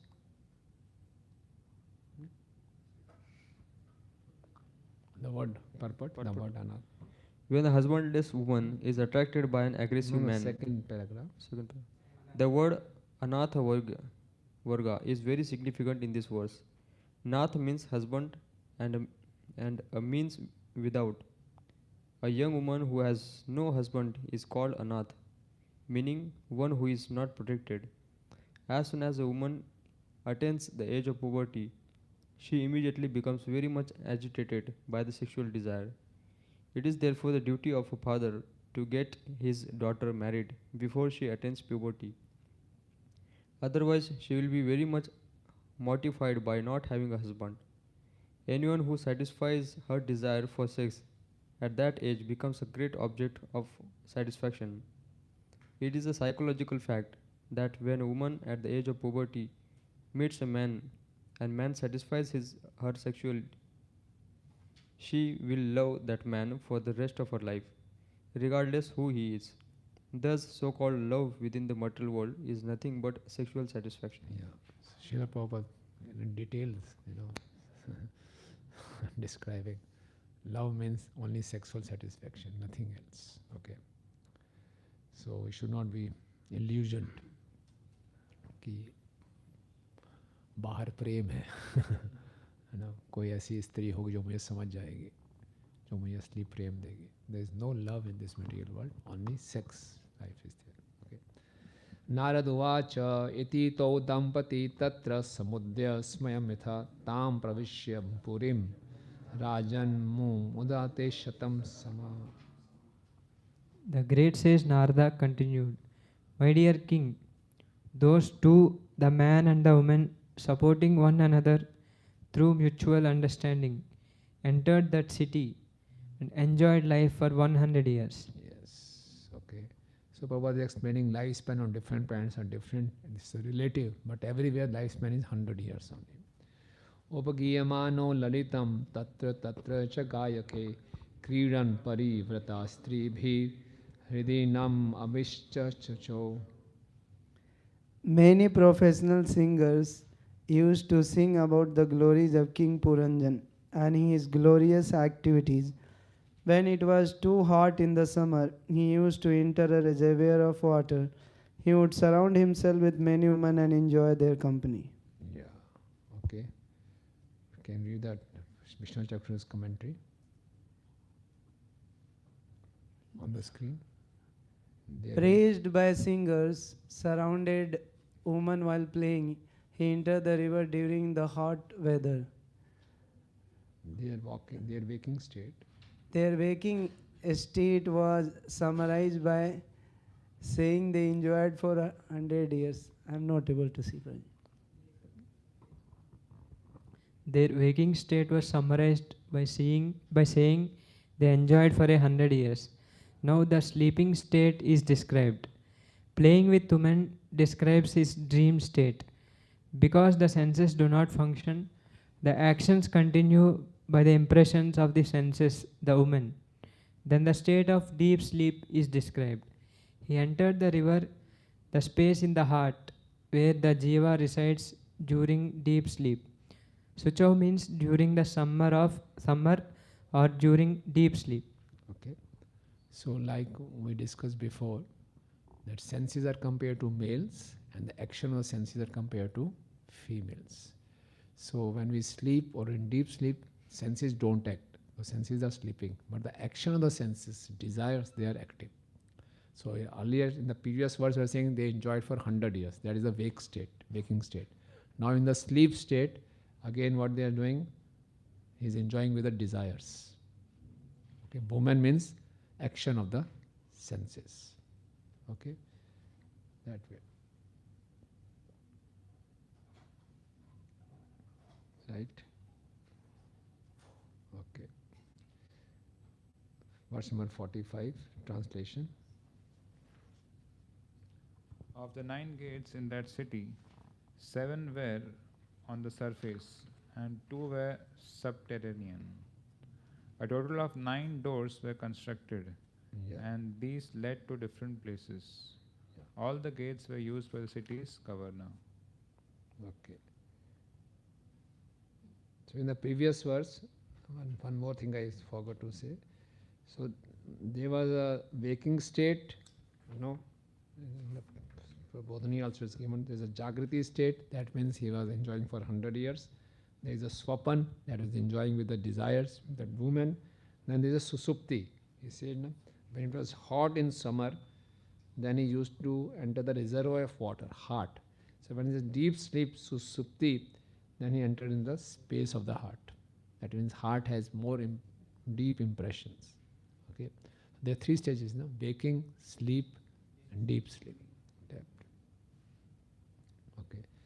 Now from 45 onwards to 55, the 9 gates of the city and their inhabitants are described. Okay. So you are saying why so many details? You will see more and more details. Okay. So there are 9 gates are there. So 7 are on the surface, 2 are the subterranean. A total of 9 doors were constructed, and these lead to different places. Okay. So purport, please. Now Vishwanath Chakravarti is saying the waking state is now described in detail, showing the 9 gates. Okay. Yeah. Purport, please. The 7 gates of the body that is situated upward are the 2 eyes, 2 nostrils, 2 ears, and 1 mouth. The 2 subterranean gates are the rectum and the genitals. The king or the ruler of the body, who is the living entity, uses all these doors to enjoy different types of material pleasures. The system of opening different gates to different places is still evident in old Indian cities. Formerly, a capital was surrounded by walls, and one passed through various gates to go to various cities or toward specific directions. In old Delhi, there are still remnants of surrounding walls and various gates known as the Kashmiri Gate, the Lahori Gate, etc. Similarly, in Ahmedabad, there is a Delhi Gate. The point of this simile is that the living entity wants to enjoy different types of material opulences, and to this end, nature has given him various holes in his body that he can utilize for sense enjoyment. Yeah. In Mathura also there is a holy gate, In Mathura also there is one gate. Okay. Next, Prabhuji. My dear king. My dear king, of the 9 doors, 5 led towards the eastern side, 1 led towards the northern side, and 1 led towards the southern side, and 2 led towards the western side. I shall try to give the names of these different doors. We are reading the commentaries, so we are analyzing. Just just try to imagine the position of Prachin Parishad. No commentary, Beautiful woman, servants, their servants, enjoying snake, so beautiful, city, parks, and everything is there, 9 gates. So completely, we must be visualizing. Very interesting. We are reading, so we are understanding, analyzing. Okay. Yeah. Please, purport, please. Purport. Of the 7 doors on the surface, namely the 2 eyes, 2 ears, 2 nostrils, and 1 mouth, 5 look forward, and these are described as the doors facing the eastern side. Since looking forward means seeing the sun, these are described as the eastern gates, for the sun rises in the east. The gate on the northern side and the gate on the southern side represents the 2 ears, and the 2 gates facing the western side represents the rectum and genitals. All the doors and gates are described below. So scientific, you know. This is eastern, this is north, south, this is east. Very nice. Okay. Yeah. Khadyota avirmukhi cha prag dwaram ekatra nirmite vibrajitam janpadam yati tabhyam dyumat sakha. The 2 gates named Kadhyota and Avirmukhi were situated facing the eastern side, but they were constructed in one place. Through these 2 gates, the king used to go to the city of Vibrajita, accompanied by a friend whose name was Dyuman. Very interesting. So many names is giving. What is Khadyota? What is Avirmukhi? You know. So our acharyas are explaining. So we know. So the purport is. The 2 names Kadhyota and Avirmukhi mean glowworm and torchlight. This indicates that of the 2 eyes, the left eye is less powerful in its ability to see. Although both eyes are constructed in one place, one is stronger than the other in the power to see. The king or the living entity uses these 2 gates to see things properly, but he cannot see unless accompanied by a friend whose name is Juman. This friend is the sun. Although the 2 eyes are situated in one place, they have no power to see without the sunlight. Vibrajitam janapadam. If one wants to see something very clearly, vibrajitam, he must see it with 2 eyes and the assistance of his friend, the sunlight. Within this body, everyone is a king because he uses his different gates according to his own will. Although he is very much proud of his power to see or hear, he is nonetheless dependent on the assistance of nature. Yeah. So now the gates of the city will be there. That will indicate the holes on the body. The holes of the body, what is the destination, who is the accompanying friend. Okay. So living entity on its own cannot enjoy the senses. It requires the accompanying friend also. Okay. Nalani cha prag dwaram ekatra nirmite avduta sakhatabhyam vishyam yati saurabham. Yeah. Similarly, in the east, there were 2 sets of gates named Nalini and Nalini, and these were also constructed in one place. Through these gates, the king, accompanied by a friend named Avadut, used to go to the city of Saurabha. Any idea what are these 2 gates? Nostrils. Yeah. Okay. Yeah. Read please. Purport. The 2 gates named Nalini and Nalini are the 2 nostrils. The living entity enjoys these 2 gates with the help of different avadutas or ears, which constitute the breathing process.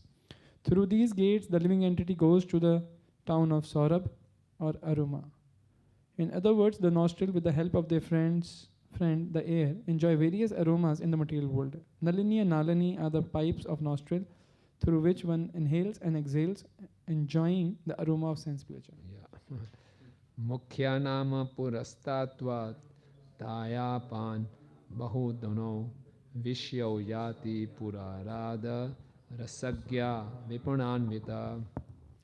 The 5th gate, situated on the eastern side, was named Mukhya, or the chief. Through this gate, accompanied by his friends named Rasagya and Vipana, he used to visit 2 places named Bahudan and Apan. Any idea what is this? Mouth, yeah. So other 2 gates had one destination, Nalani, Nalani, that Avirbukha and this 2 eyes, 2. But this has one gate with 2 destinations. What are the 2 destinations of this mouth? Speaking and eating. Yeah. Okay, please purport. The mouth is here described as the chief or the most important gate. The mouth is a very important entrance because one has 2 functions to conduct with the mouth. One function is eating and the other is speaking. Our eating is done with the rasagya, and the tongue, which can taste so many different types of foods. The tongue is also used for speaking, and it can speak of either material sense enjoyment or Vedic knowledge. Of course, here material sense enjoyment is stressed. Therefore, the word rasagya is used. Pitruhurnip Puryadwar Dakshinen Puranjana Rashram Dakshina Panchalam Yati Shuta Dharanvita. The southern gate of the city was known as a Pitru, and through the gate King Puranjan used to visit the city named Dakshina Panchala, accompanied by his friend Shuttadhara. Yeah. So read purport, please.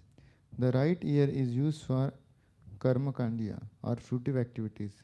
As long as one is attached to the enjoyment of material resources, he hears from the right ear and uses the five senses to elevate himself to the higher planetary system like Pitraloka. Consequently, the right ear is here described as the Pitru gate. Deva Hornam Puryadva Uttarena Puranjana Rashram Uttara Panchalam Yati Shuta Dharanvita. Yeah, translation please. Northern. On the northern side was the gate named Devahu. Through that gate, King Puranjan used to go with his friend Shrutadhar to the place known as Uttara Panchal. Okay. So city is called Panchal, you know. So just by Panchal, why? Because by hearing one can know the object of five sense objects, right? Purport, please. The two ears are situated on the northern side and the southern side. The ears on the southern side is very strong and is always anxious to hear about sense enjoyment. The ear on the northern side, however, is used for taking initiation from the spiritual master and for gaining promotion to the spiritual sky.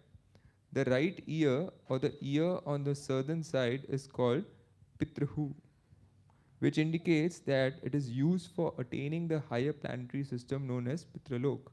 But the left ear, which is known as Devahu, is utilized for hearing about even higher planetary systems such as Maharlok, Tapalok, and Brahmalok, or yet even higher planets situated in the spiritual universe, where one becomes more inclined to permanently situated.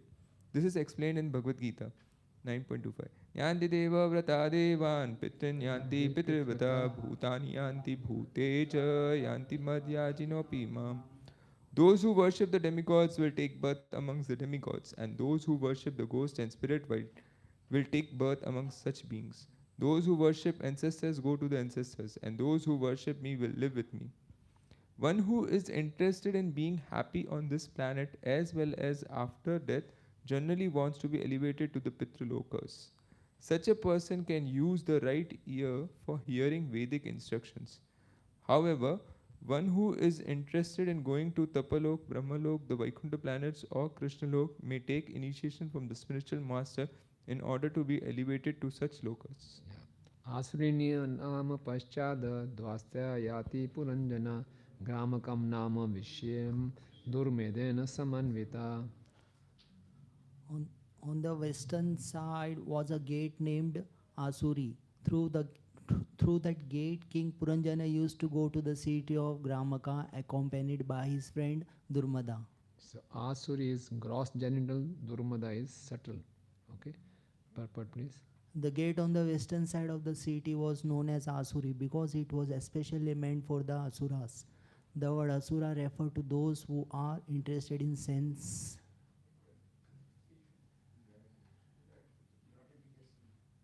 gratification, especially in sex life, to which they are overly attracted. Thus, Puranjana, the living entity, enjoys himself to his greatest satisfaction by means of the genitals. Consequently, he used to go to the place known as Gramaka. Material sense gratification is also called Gramya, and the place where sex life is indulged in to a great extent is called Gramaka. When going to Gramaka, Puranjana used to accompanied by his friend Durmada. The word Vishaya refers to the four bodily necessities of life: eating, sleeping, mating, and defending. The word Durmadena may be analyzed in this way. Dura means dushta or sinful, and Mala means madness. Every living entity who is in contact with material nature is called Mada or mad. It is said, Pisachi patile namati kuchan. When a person is haunted, he becomes practically insane. When one is in an insane condition, he speaks all kinds of nonsense. Thus, to become engaged in sense gratification, one has to accept a friend who is durmada or badly affected by the material disease. The words Asuri Nama Pachad Druha are significant in another sense. The sunrise is first visible from the eastern side, the Bay of Bengal, and gradually it progresses towards the west. It is practically experienced that people in the west are more addicted to sense gratification. Sri Chaitanya Mahaprabhu himself has certified Pachimera Lokasabha Muda Antaraj. The more one goes to the western side, the more he will find people disinterested in spiritual life. He will find them behaving against the Vedic standards. Because of these, people living in the west are more addicted to sense gratification. In this Bhagavatam, it is confirmed Asuri Nama Paschadvaha. In other words, the population on the western side is interested in an Asuric civilization, that is, a materialistic way of life. Lord Chaitanya is consequently wanted this Krishna consciousness movement to be preached on the western side of the world so that people addicted to sense gratification might be benefited by his teachings. What a wonderful analysis Prabhupada has done. Paschad word, Durmada word, Durmada means dusht, sinful. The moment we come in contact with the material nature, we are mad, and as well as sinful also. Last verse will do that because it will complete the section. Unit-23 Nam Paschadvas Taya Yati Puranjana Vaishya Samnam Vishayam Lubdhakena Samanvita. Another gate on the western side was known as Nritti. Puranjan used to go through this gate to the place known as Vaishasa, accompanied by his friend Lubdhaka. Okay, yeah. Purport. This is a reference to the rectum. The rectum is supposed to be situated on the western side of the eyes, nose, and ears. This gate is especially meant for death. When an ordinary living entity abandons his present body, he passes through the rectum. It is therefore painful. When one is carried by nature to evacuate, one also experiences pain. The friend of the living entity who accompanies him through this gate is named Lubdhaka, which means greed. Due to our greed, we eat unnecessarily, and such gluttony causes pain at the time of evacuation. The conclusion is that the living entity feels well if he evacuates properly. This gate is known as Nritti, or the painful gate. Yeah, okay. So, right. So just said. You see, it's so important. It also said the Vayu which pushes down for helps in evacuation is called Apan Vayu, no? So the Pran Vayu also depends on the Apan Vayu.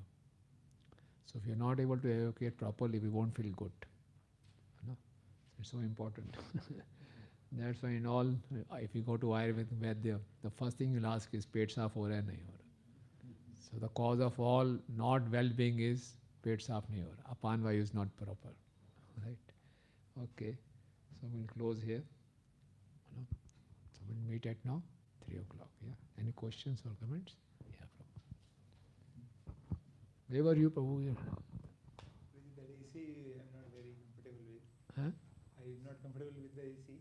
Achha. So I sit just outside here. Oh. What an austerity. For me it is comfortable. Hanuman ji की याद आ गई. हनुमान जी ने विद्या लेनी थी सूर्य भगवान से. तो सूर्य भगवान ने बोला मेरा क्लास पूरा फुल है, 60 लाख संत पहले ही हैं और खाली मैं रथ पे बैठता हूँ. हनुमान जी बोला आपसे ही सीखना है. So he said, okay, one condition is there. I'll keep on moving. You have to sit in front, always looking at me, and I won't repeat anything.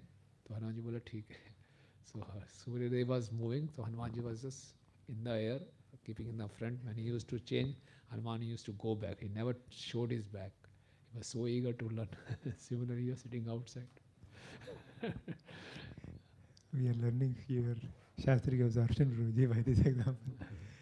I'm going to say a few small questions. Yeah. One was, Prabhuji, you were telling this gross senses location is gambling places. Gross? Gambling places in that city is the gross senses ka location for enjoying.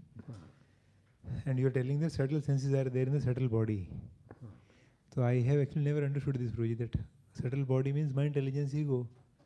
So where are the subtle senses? See, like subtle sense, there's a hand, This palm is compared to the mind, and the mind is and then these 5 fingers are compared to 5 subtle senses. So whatever we see, we eat, we touch, we smell, all these impressions go into the mind through subtle senses. They are just an apparatus, instruments. That's why when we sleep also, we see, we dream through our eyes. We hear also in our dreams. We speak also, we shout. So they are all, everything is there in the subtle body, senses. Achha, we normally don't speak that. We normally say mind, intelligence, ego only.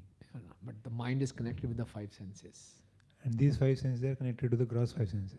Yeah, these are apparatus only. Okay. You were telling that raga dvesha. Yeah. And you gave example of that Sugriv. Bali saying to his son that I was so attached to Sugriv and now later I was so not dvesh. So I was thinking that in devotee circle when we come living in ashram, then should we become attached or not attached, or what kind of attached or not attached? Yeah, so that attachment is indrasya indasyarthe. Because if someone is helping me in sense gratification, we get attached. That kind of attachment that will not good for our spiritual upliftment. Prasangam ajanam pasham atmana kavya vido saya sadhushkirto mokshadvaram apavritam. But when the center of our cause of our attachment is Krishna or spirituality, then it's mokshadvaram apavritam. It opens a door of liberation. But if we are getting attached with each other because we have some common enemy or some politics or some non-Krishna conscious things, that is harmful. So initially when somebody joins, then a lot of his shelter comes from exchanging prasadam or some help, gross level help from other devotees, and that he feels if you are nice. Yeah, so that is nice. Yeah, that is helping us in Krishna consciousness, helping in service, helping getting adjusting to the ashram. So then I may become attached and sheltered in that material helps. Somebody is taking care of unhealthy situation of mine. Sick when I am sick. Yes, it's not material, it is spiritual, because the other person is helping us so that I can perform my Krishna consciousness nicely. Okay. So that's a spiritual. That's Krishna is in the center, service is in the center. Next project, text 27 purport, this line was there. As long as the vital life force is there, the mind works. Yeah. And under the mind, senses work. And under senses, then give rise to so many material desires. So then here, vital force, uske under mind, uske under senses, uske under desires. So intelligence ka concept kahan aata hai intelligence picture mein fir then? Actually, mind is sometimes used in a very gross sense, subtle body. Atma, mind, body, intelligence. Sometimes the subtle body is called mind, sometimes subtle body is called intelligence. So my question was then, who is getting this desire to enjoy this gulab jamun? Soul is getting and passing through intelligence, or mind? How mind can get? Mind is matter, dead matter. Yeah. So all this mind, intelligence, false ego, they are inanimate, they are dead matter, because the soul only has desire. But because the soul, the nearmost, Prabhupada says, the nearmost neighbor of the mind, soul is intelligence. So we identify ourselves with our mind and intelligence. And that's how only soul has desire. Because for so long, for time immemorial, I am identifying myself with the mind and intelligence. So I think I need gulab jamun. By eating gulab jamun, I will be happy. So it is expressed through mind and intelligence. This only was question that recently I was reading with devotees. I could not discern I am connecting myself with mind or intelligence? Both, actually. The desires, thinking, feeling, willing will come in mind. And how to fulfill that planning will be done by intelligence. So then Chitta? Chitta. Chitta is even subtle mind, more subtle part, where the impressions are stored. So mind will refer to Chitta. What kind of impressions? Last time I had in Gulab Jamun, it was very nice. So I want one more Gulab Jamun. So am I correct if I say that the soul identifies that I am Chitta? Yeah, you can say that. And Chitta has all the desires. Yes, impressions. And through these impressions, mind desires. Soul, it is expressed through mind. So impressions are there in Chitta, and because of that impressions, who gets the desire, Prabhuji, now? Soul is residing in the Chitta, so they become active. All those impressions become active. And the mind is also become mind, all intelligence, everything becomes active. So mind thinking, feeling, willing. Mind will say, refer to the Chittas. Yeah, this Gulab Jamun tastes very nice. I want more Gulab Jamun. Desire. So mind is desiring because you think through mind. Soul is desiring through mind, you can say. Okay. Because presently now the soul is in inactive stage, in a compressed phase. So through mind intelligence only the soul is working. Once we get liberated, the soul will work on its own.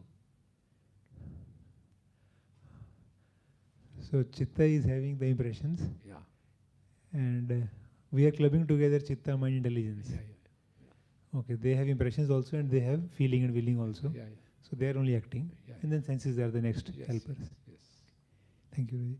And 35th purport, this line was there. When the living entity gives up the material body, the vital force still remains intact and is carried to another material body. We have heard only subtle body goes next. Vital force is what, Prabhuji? Same thing. The prana is it's not that life force, soul's energy, life force is there. Na? Pran vayu. Pran chale gaye. Soul gives means pran gaye. So the prana carries the soul and subtle body. It's a part of subtle body, you can say. And Prabhuji, you are telling this, Jnani will have three, Jnani yogis have three things. Bhakti, sadhana and sadhya. So I was thinking that Prabhuji, Jnani ki sadhana mein included hai kya? To meditate and focus on sadhya also. Because हमारी भी तो हम तो साधना पे focus नहीं करते, हम तो अपने साधना भी करते हैं, वो भी अपनी साधना पे करते होंगे सिर्फ focus. Why we are focusing on sadhana? Because we don't want to get sadhya. We know that sadhya to apne byproduct milega hi. We do our sadhana properly, so we focus on sadhana. Similarly, they may also be doing only sadhana pe focus. No. Why we read Bhagavatam? To develop attraction for Krishna. To develop attraction for the holy name. So we keep on reminding ourselves of the prayojan. Daily we repeat, Jivan ka lakshya Krishna prem. We try to motivate ourselves. We don't get motivated, that's a different thing. But we again and remind ourselves, what is the purpose of my life? Okay, so we also focus on sadhya, obviously, which is same sadhana sadhya. That is why we are unaffected. We are like resolute. That way happens. We can be. And Prabhuji, you are telling this actions of senses are active even during sleep. Yeah. तो उसका कोई example Prabhuji मैं समझ नहीं पाया. Desires. We have so many desires. So sometimes we are fulfilling our desires in the mind. Senses are inactive, but we are going through here and there, meeting different people, talking, sorting out problems, doing all kinds of things. Okay. And the last question, 51 purport it was written that this left ear, say, used for hearing to go to spiritual universe. So I was asking Prabhuji that is this the reason why we offer obeisance to the Lord, keeping the Lord on the left side? I don't think so. Because sometimes people ask, and actually I don't have any authentic reason where, what to tell people, why we offer obeisance keeping the Lord on the left. Yes, it's given in scriptures. It is only for hearing spiritual instructions, but Thank you. thank you. Any other questions? Anyone has?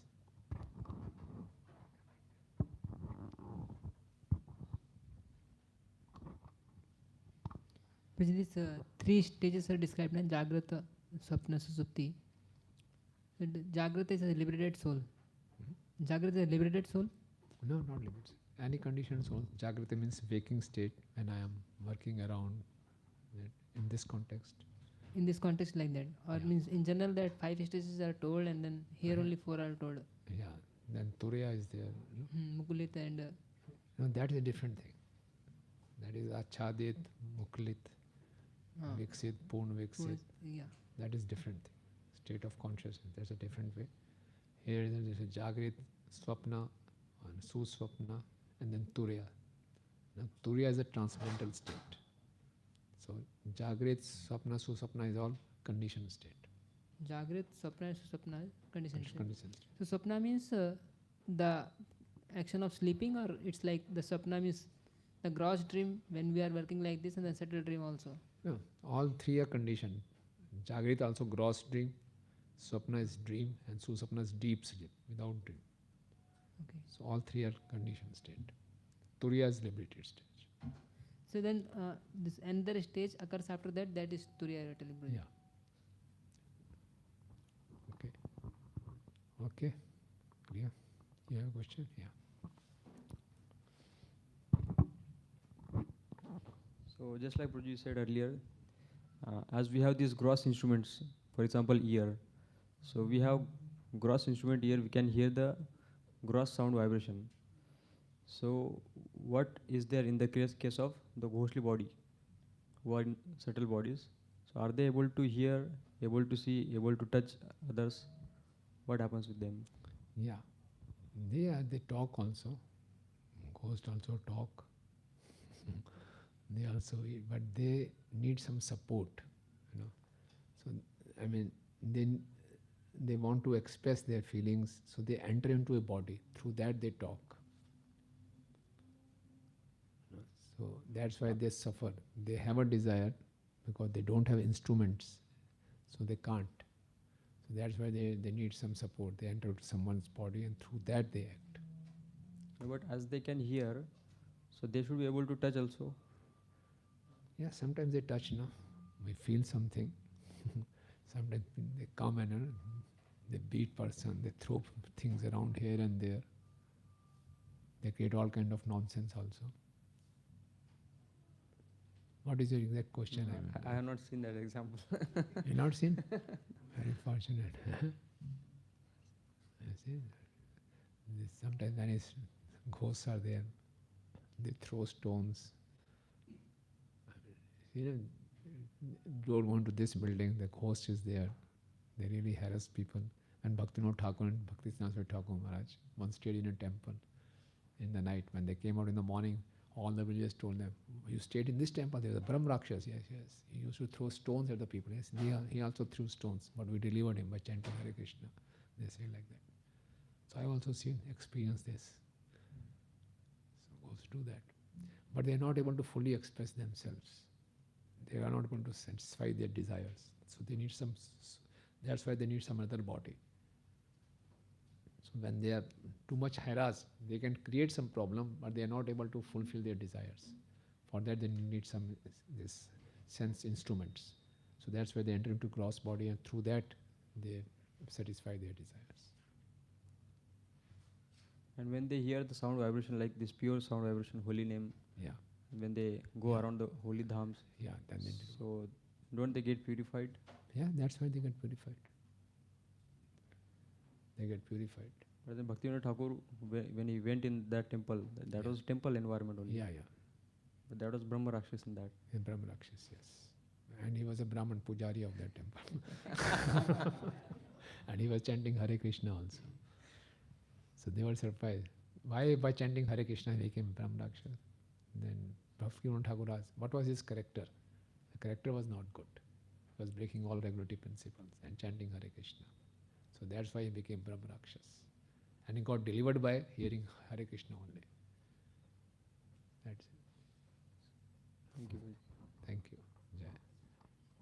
जय श्रील प्रभुपाद की जय, अनंत कोटि वैष्णव वृंद की जय, ताई गौर प्रेमानंदे।